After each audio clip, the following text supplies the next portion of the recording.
जो इतनी बड़ी घटना जम्मू कश्मीर में पहलगाम में हुई, दरबार ने शुरू से इसकी निंदा की है और आज पुनः निंदा करता है।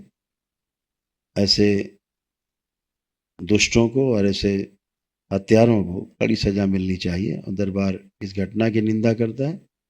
इसके पीछे जो साजिश करने वाले लोग हैं उनकी भी निंदा करता है और उनको कड़ी सजा दिलाने के लिए दरबार मांग करता है सरकार से। दरबार भी उन पुण्य आत्माओं को जिनके शरीर छूटे हैं उनको मुक्ति प्रदान करे। दरबार ऐसी प्रार्थना करता है कि उन सभी को मुक्ति मिले, सभी को शांति मिले। इतनी बड़ी घटना देश के अंदर होना बहुत बड़े दुर्भाग्य की बात है। ये बहुत बड़ी घटना है।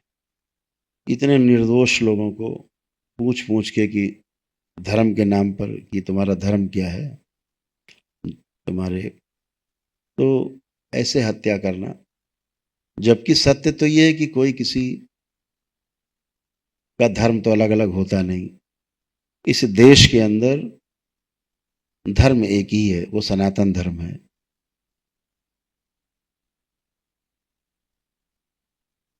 एक 140 करोड़ मनुष्यों में से, मानव जाति के लोगों में एक ही धर्म है, वो सनातन धर्म है, वो मानव धर्म है। और ये जो धर्म है ये किसी का अलग नहीं किया जा सकता किसी से।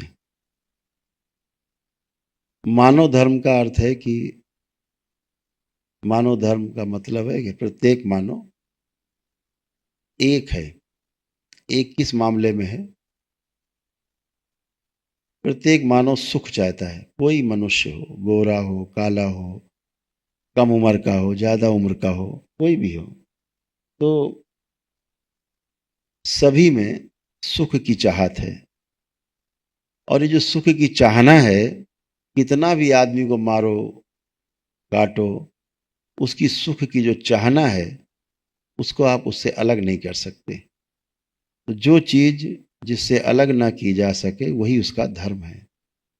तो मानव का जो धर्म है वो सुख है। और सुख कैसा?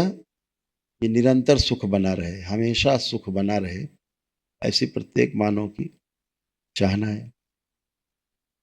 तो इसलिए कोई किसी का सुख नहीं छीन सकता, चाह करके भी चाहना को नहीं छीन सकता। ऐसा हम कर पाए, ऐसी क्षमता प्रत्येक मानव में व्याप्त है। हर व्यक्ति सुखी रहना चाहता है और अपने सुखी रहने के लिए प्रयास कर सकता है और सुखी रह सकता है। इस मामले में भी सभी मानव एक है, क्षमता एक जैसी सब में है। तो मानव को मानव से जोड़ने की जो कड़ी है वो उसका धर्म ही है। इस देश में मैंने कहा जैसा कि इस देश में एक ही धर्म है, सनातन धर्म है। इसके अंदर पद्धतियां अलग अलग हो सकती हैं, पूजा पाठ की विधियां अलग अलग हो सकती हैं। कोई सिख हो सकता है, कोई ईसाई हो सकता है, कोई पारसी हो सकता है, कोई बौद्ध हो सकता है, कोई हिंदू संस्कृति हो सकती है, मुस्लिम संस्कृति हो सकती है। अलग अलग विधियां हो सकती हैं पूजा पाठ उपासना की, लेकिन धर्म एक ही है जिसको हम सनातन धर्म कहते हैं। पूरे देश में एक ही धर्म है और यही धर्म सदैव रहेगा। तो पुनः से हम ये कहना चाहेंगे आप सबसे कि सभी को धैर्य बनाए रखना है और सरकारें जो कर रही हैं वो बहुत धैर्यपूर्वक अपना काम कर रही हैं। कोई ऐसी घटना नहीं घटने पाए जिससे सरकारों को बचाव करना पड़े। सभी जगह दरबार ने अच्छी अच्छी स्मृतियां फैलाई हैं, बहुत अच्छी अच्छी स्मृतियां फैलाई हैं। अभी जब ये घटना हुई तो मैं वहीं पर था, कश्मीर में ही था। मैं जम्मू गया था और पास में कुछ दरबार के कार्य थे। दरबार, वहाँ के जो दरबार हैं और दरबार का कुछ विशेष कार्य थे, तो उसी के लिए गए थे। दरबार जानता था कि हम लोग वहाँ जा रहे हैं तो तमाम संकट आएंगे। पिछले 1 वर्ष पहले भी हम लोगों ने तैयारी की थी, तो जहाँ जा रहे थे वहाँ आतंकवादी हमला हो गया था। उसमें 6-7 श्रद्धालु मारे गए थे जहाँ हम लोगों को जाना था। तो फिर जाना रद्द हो गया था। इस बार भी जाने को जब हुआ तब भी दरबार को इस चीज़ का एहसास था कि कुछ घटना शायद घट सकती है। और जैसे जैसे हम लोग पहुँचे, हम ही लोग जानते हैं, और उन स्थानों पर गए, भारी संकटों के बीच में हम लोग पहुँचे और अपना काम करके वापस आए।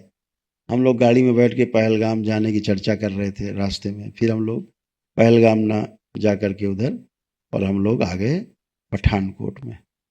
और पठानकोट में हम लोग दोपहर में थे, तब सूचना मिली कि ऐसी ऐसी बहुत बड़ी दर्दनाक घटना हुई है पहलगाम में। निश्चित रूप से समझ लीजिए आप लोग कि ये भारतवर्ष ऋषि मुनियों का देश है, और मानवता को शर्मसार करने वाला जो कार्य किया है जिस देश ने, निश्चित रूप से उसको इसका दुष्परिणाम तो भोगना होगा। और उस देश के कई टुकड़े होंगे जो इस साजिश के पीछे रहा है, ये पक्का है, उसके टुकड़े होने तय हैं।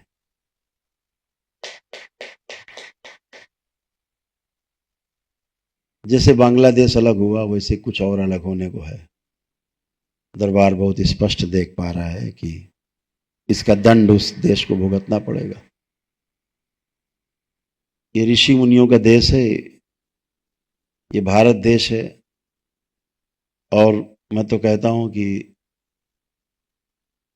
सहन करना किसी भी दुर्व्यवहार को या किसी प्रकार के ऐसी दुर्घटनाओं को जिनको जो मानवता के विरुद्ध हैं, उनको सहना भी एक प्रकार का अन्याय है। सहना क्या है?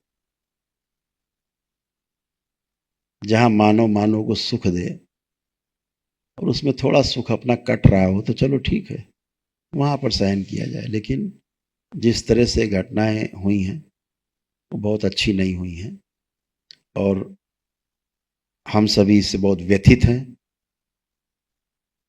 कि कितनी महिलाओं ने अपने पतियों को खोया, कितनी माता पिता ने अपने बच्चों को खोया, एक साथ मारे गए, निर्दोष मारे गए, जिनका कोई दोष नहीं था, जो सिर्फ थोड़ी सी खुशियों के लिए गए थे बाहर, कुछ पल बिताने के लिए,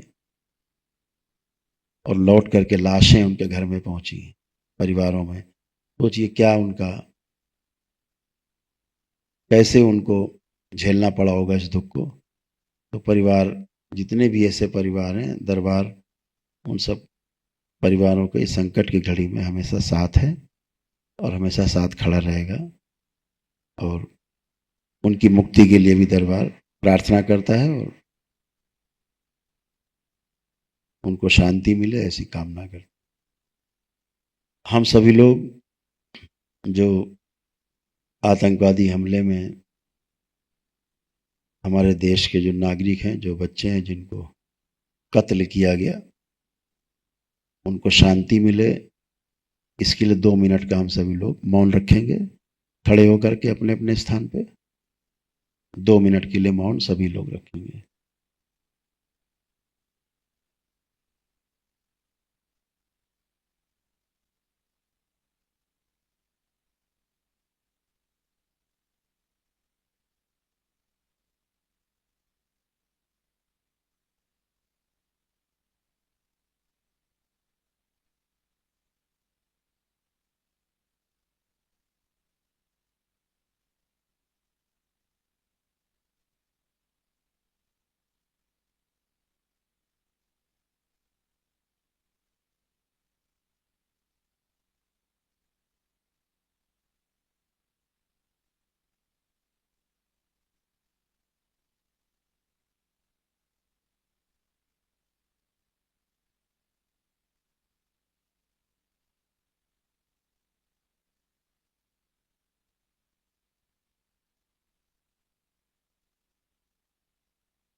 ओम शांति शांति शांति। बोलिए सदगुरुदेव भगवान की।